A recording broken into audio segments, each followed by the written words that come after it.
திருவண்ணாமலையில் கிரிவலத்திற்காக குவியும் பக்தர்களால் முக்கிய சாலைகளில் போக்குவரத்து நெரிசல் ஏற்பட்டது. கூடுதல் விவரங்களோடு இணைகிறார் செய்தியாளர் ஐயப்பன். ஐயப்பன், வணக்கம். விவரங்கள். நிச்சயமாக ஆவணி மாத பௌர்ணமியானது இன்றைய தினம் ஞாயிற்றுக்கிழமை நள்ளிரவு தொடங்கி தற்பொழுது தொடர்ந்து பல ஆயிரக்கணக்கான பக்தர்கள் திருவண்ணாமலையில் கிரிவல பாதையில் தொடர்ந்து கிரிவலம் மேற்கொண்டு வருகிறார்கள். இவர்கள் வருகைக்காக மாவட்ட நிர்வாகத்தின் சார்பில் 9 சாலைகளை இணைக்கக்கூடிய அனைத்து இடங்களிலும் தற்காலிக பேருந்து நிலையங்கள் அமைக்கப்பட்டுள்ளது.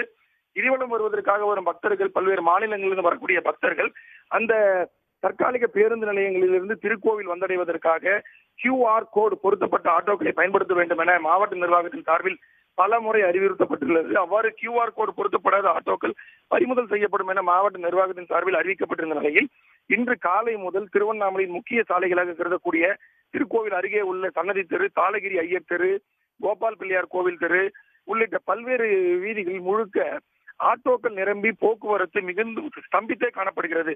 குறிப்பாக ஒரு வழி பாதையாக மாற்றப்பட்டுள்ள அந்த சாலையில் ஆட்டோக்கள் மக்களுக்கு ஏற்றாறு போல ஆட்டோக்களின் எண்ணிக்கையும் அதிகமாக ஒரே தெருவில் காணப்படுவதால் போக்குவரத்து என்பது பொதுமக்களால் எந்த பகுதிகளுக்கும் செல்ல முடியாத ஒரு நிலையே அங்கு காணப்படுகிறது.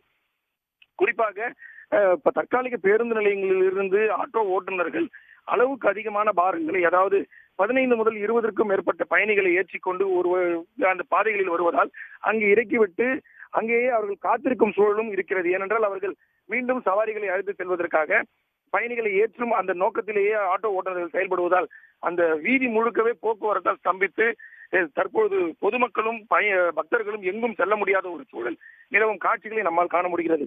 உடனடியாக இந்த விவகாரத்தில் மாவட்ட நிர்வாகம் ஒவ்வொரு மாதமும் இந்த பௌர்ணமி தினத்தில் இந்த வீதிகளில் கூட்டம் மற்றும் போக்குவரத்து அலைமோதுவதால் காவல்துறையினர் சார்பிலும் போக்குவரத்து காவலர்கள் சார்பிலும் அங்கு குழு அமைத்து கண்காணிக்க வேண்டும் என்பதே திருவண்ணாமலை வாழ் மக்கள் மட்டுமன்றி வெளியூரில் இருந்து வரக்கூடிய பக்தர்களுடைய பிரதான கோரிக்கையாகவே உள்ளது. விவரங்களுக்கு நன்றி ஐயப்பன்.